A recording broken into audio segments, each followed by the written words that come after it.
Okay, welcome back to DisruptCRE Chicago. We're on the 99th floor of the Willis Tower. Thank you, NAR and NAR Second Century Ventures for sponsoring. We are here with the Technology Productivity Assets for Property Management panel. To my left, Christian A. Domin, the Managing Director of Glenstar Properties. To his left, we have the moderator, Brandon Weber, the founder and CEO of Hightower.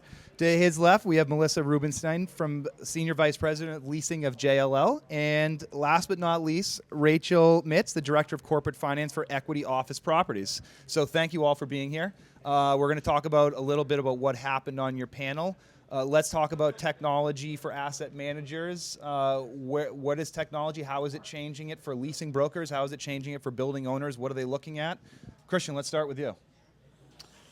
Well, what's changing is that, I think we were talking a little bit about this on the panel. There's an expectation in the marketplace based on other things that are going on around with people and their use of technology in day-to-day life, and you're seeing that expectation roll into an industry that's been pretty steeped in a traditional way of doing business. Right. So I think between the hardware and software catching up and the expectation of those applications and the rest of people's lives, there's now becoming an expectation to bring some efficiencies in our business as well. Absolutely, and that is being driven by the end user. You would say you're, the person that's, leasing the property.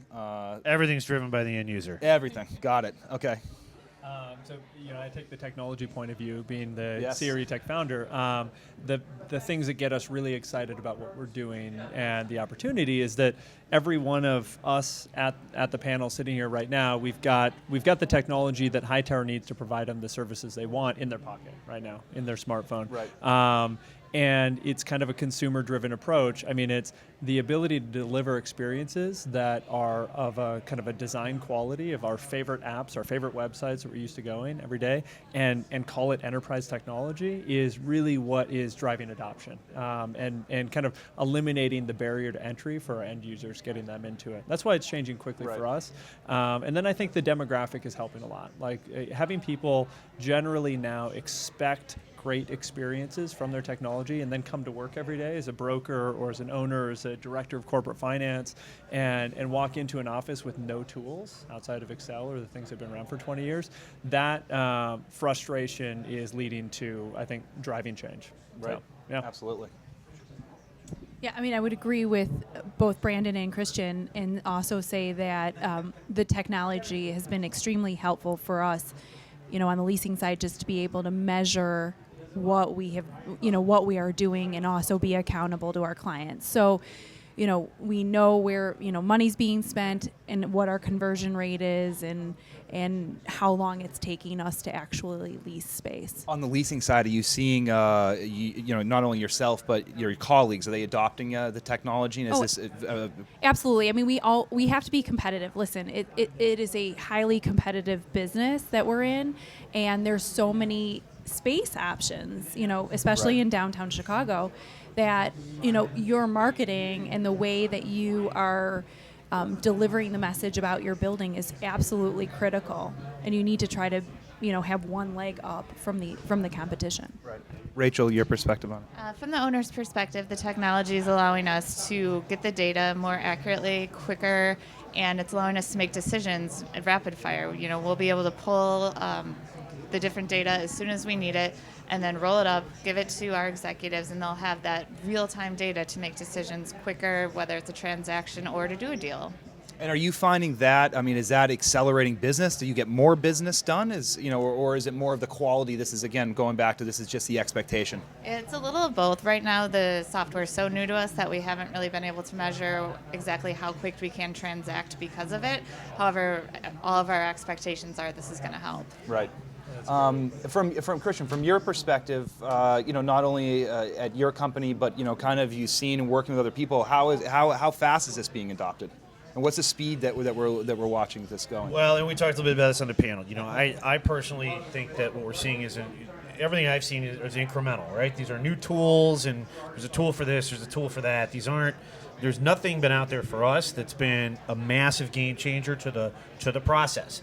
And there's nothing more than, Melissa and I both talked to the panel, there's nothing more than we want to see in this process change and bring efficiencies to it especially on the easier low-hanging fruit of the small and medium-sized deal, where technology can streamline this, and it can be done. It hasn't, and it's going to be complicated, but it can be done.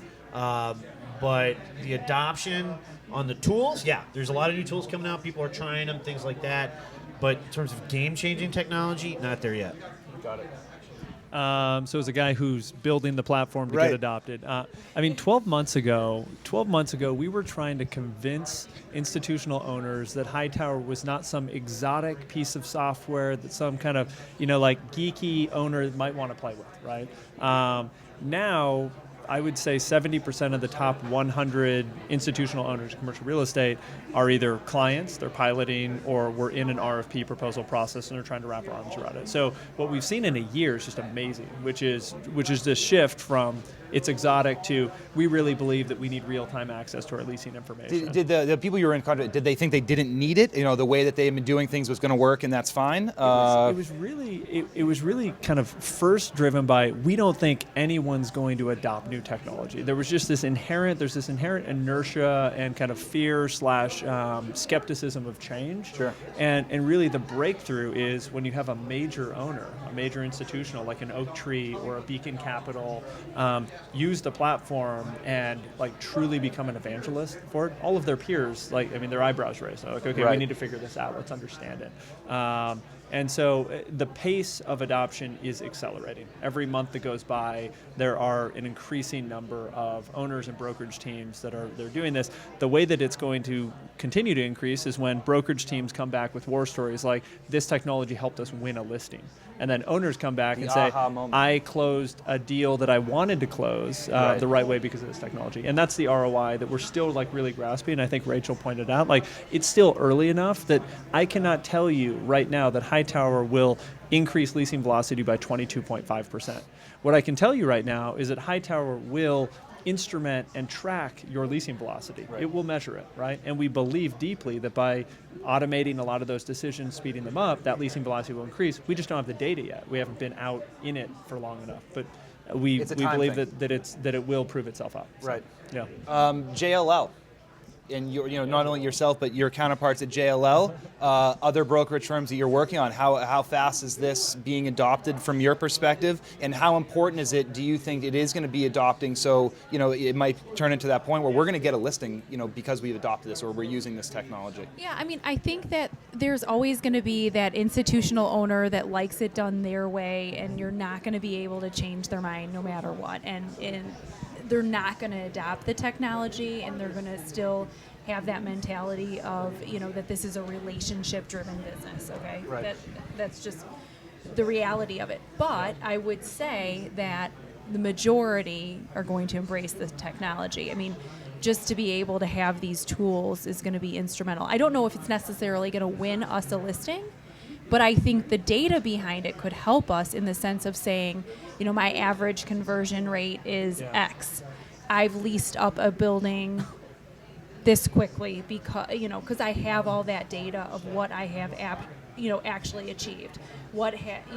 I've spent this amount of marketing dollars and we got X amount of tours from doing, from hosting this event. So those data points I think are going to be helpful, extremely helpful in us selling, for new business.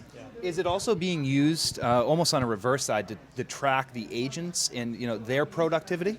Yeah, I'm fully accountable. Yeah.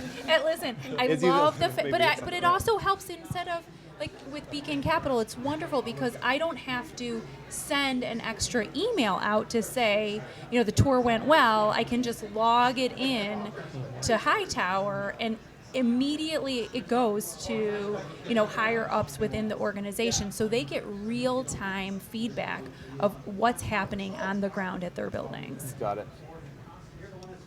Well, our owner is Blackstone, and they were the ones who had us pilot these different leasing platforms because they view that this is the next wave of the future. So as for us, bringing it on and trying it out, it's definitely something that they support, something that they think we're going to be using in the future going forward. As far as getting our teams to use it, it's a little more stressful. What's been the hardest thing to adopt with the team? You know, it's just getting people used to the technology, to use their iPhone app to log it right after it happens instead of just letting it pile up, giving it to their associate and trying to explain what happened all day long. You know, there's that clear divide in the age gap where the older brokers, you know, don't really want much to do with it. The younger brokers think it's the coolest thing they've ever seen and making their life a little easier. So I think it also has to do with the generation gap. Totally.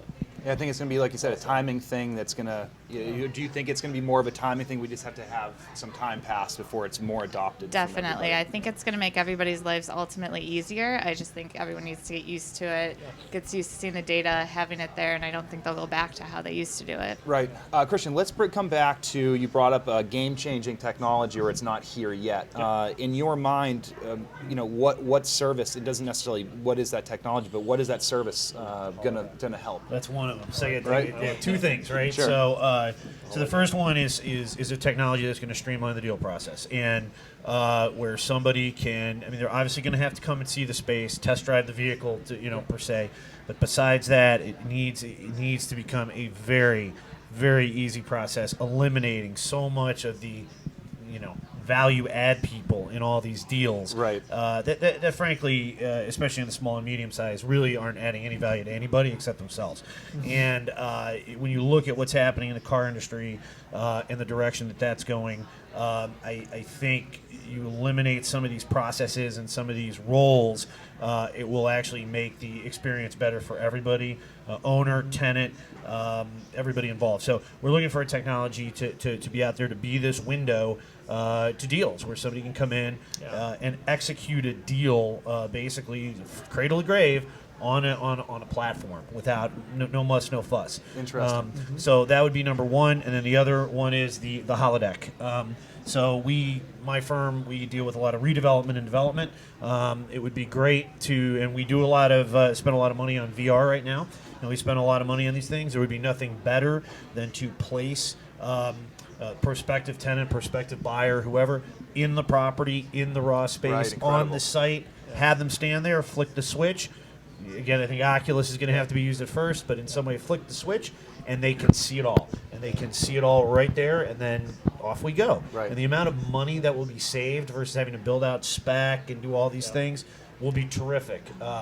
But that's the other technology I'm really looking forward to is the holodeck. You're We've really got something reminding. for you. Sorry, go. I was going to say you're really reminding me of like video games where, and correct me, it's not about the building, right? But it's also if they're going to be able to come and tour the space. I want to go and tour where I'm going to eat and where my people are going to come in and things like that. So it's the outside environment. The amenities as well, absolutely. Right. Very cool. Very interesting. Sorry, Brandon. Go ahead. Oh no, we were talking about this before. So we were big fans of a company called Floored 3D. Floored, yeah.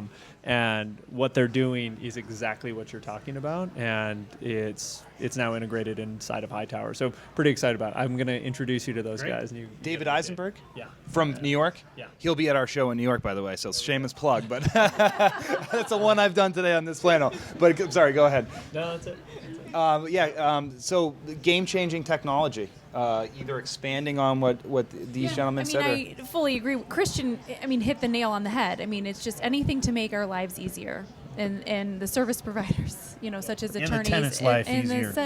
Exactly. You just want to make it.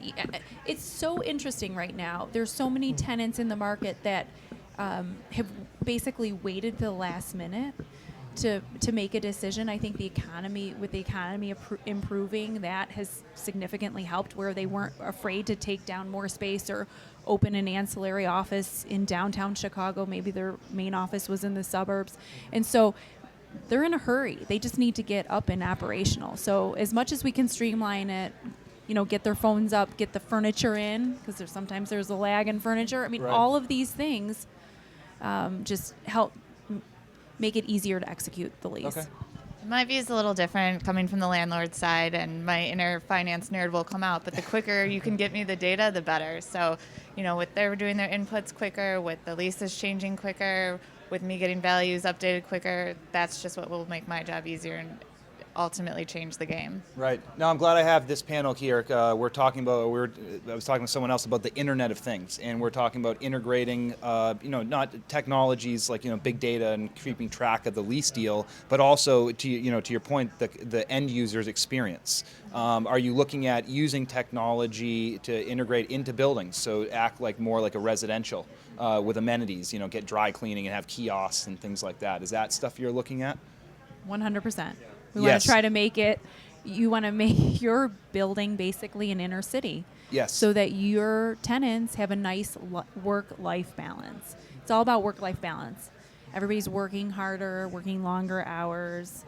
You need to be accessible 24/7, and as much as you can make it easier on them and provide all of those services all on one roof, that is an easier sell, just from a leasing perspective. Now, are we working on that? Are we yeah. working on that in the buildings, or is it more we need to adopt this type of technology and get people used to using it first, and then we can get to that step? Or is it all happening at the same time? We actually have some buildings that we're looking to do hotel-like amenities in an office building where you'd have a key fob that recognizes you, will take you straight up to the elevator that's going to take you to your floor where your favorite fruit will be waiting for you. Perfect. Just different high-end amenities that we're looking to explore. Yeah, I think like going out and being able to get your dry cleaning as you're headed down the elevator, things like that. Very interesting. There's also, and I mentioned this as well, the technology amenities that tenants expect these days. And we just got done at the Board of Trade putting in a $1.3 million fiberizer and meet me room, where we populated the entire building with house fiber that tenants can have their own strands, their HIPAA compliance and things like that, and tap this meet me room and have a big range of choice in terms of providers without having to spend any capital outlay. Wow, that's incredible. So we did that. It's been extremely well received by the tenancy. And then the DAS systems, distributed antenna systems, where within these concrete jungles of buildings, Verizon, AT&T, all the mobile providers, you'll get 5 bars in the fire stair because they basically light up the HVAC system. So these technology amenities are high value as well, in addition to the hotel, residential type of lifestyle amenities. So we have a great merging of all of that happening right now. So Hightower, I can imagine eventually if you already don't have some kind of API, you could be, providing data to a lot of connected to these things, right? Yeah. I mean, that's like we talked about this out there. That's like one of the great opportunities of this next generation of technology is that the platforms truly do interoperate. So Hightower is built on top of a set of open APIs. Smart. And so today, the floored Hightower integration is leveraging those APIs. There's 3 other CRE tech companies that we're going to be announcing integrations with, and we do integrations with on top of the property management systems, right? So I think someone made this point out there. It's just one of the most frustrating things about technology for the industry today is that they're all siloed. None of them talk. You've got to go to 5 different systems. Right. They're all slightly different. And so the connectivity is really interesting. And what's been a lot of fun as a company building that technology is most of that demand is actually coming directly from our clients who are using another technology that they really love and is very important to them. And they come to Hightower and they say, can we integrate this into Hightower? What would the process look like?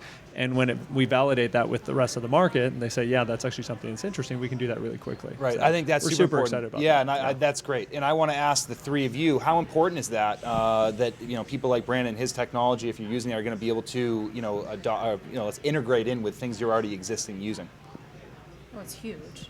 I mean, you just added my new favorite function, which is the just the encumbrance, just giving us, sending them our encumbrance schedule, and the minute we input a deal into the system, it flags us and lets us know if someone has rights to the space. I mean, Oh, wow.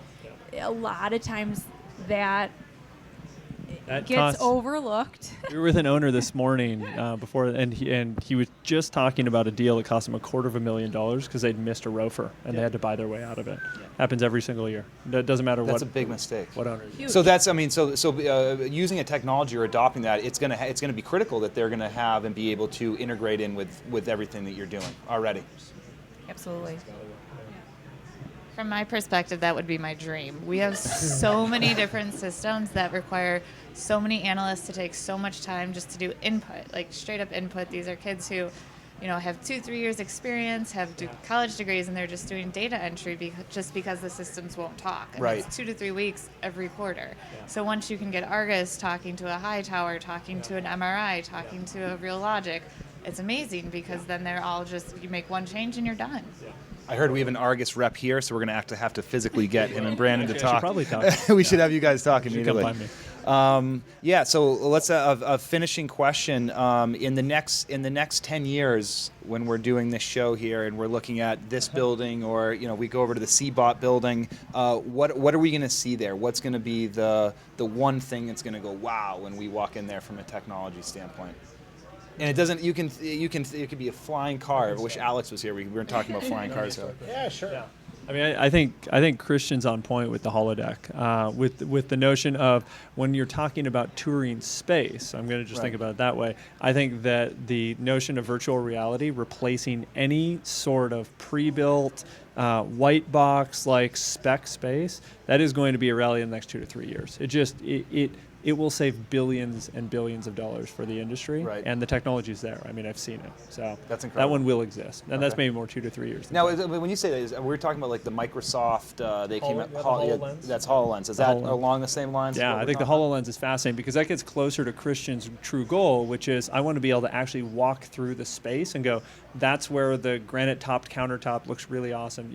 That's what the HoloLens really allows you to do over and above the Oculus, which is kind of, which you're really closed into truly just a virtual world. Right, which is already pre-built. Now you can kind of add layers yeah. on top. Oh, totally. That's what the really HoloLens important. does. You can Yeah. picture like doing deals with court furniture, people like that, to put their inventory on, and you can literally drag Super and interesting. drop Yeah, furniture no, in and absolutely. customize things right there Yeah. while you're walking through this. That's incredible. Yeah, that'll happen. So, yeah.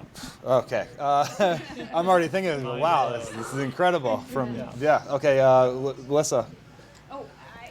As far as In other 10 years, other in 10 years, ideas? when you're bringing a potential new tenant into the CBOT building, we'll see some hologram stuff. What else would you like to see? What do you see? I think it's just more of a work-life balance. I mean, to be honest with you, I'd love to see, just from a personal perspective as a mom, just anything to make my life easier, whether it be helping with grocery shopping or something with my children, anything that, creating these buildings that are like a virtual city, I think could really happen. So and where I was going to go anyway, and I think you teed it up great, is logistics, personal logistics, in that I'm still, even though I have the bank over here, I have the dry cleaning, I park in my building, I live in my building, right? But there's still a lot of inefficiencies of time and structure of the day that in the first world, we want to do even better. Yeah. And gee, why can't that just show up in my vehicle? Why Right. can't this just? And I think that buildings will get to the next level in terms of 5-star logistics, helping people manage their lives. Because really, you spend all your waking time. That's not a weekend. At work. At work. So why not have this surround? You're surrounded by logistics to help you manage everything else. Yeah. Interesting. Yeah, absolutely. Do you want to close it? I agree with them. I think everything's going to come down to what can simplify your life and, what's going to get you the best results the quickest. Great. Okay. Well, thank you so much, everyone. It's been a great panel. All right. Perfect.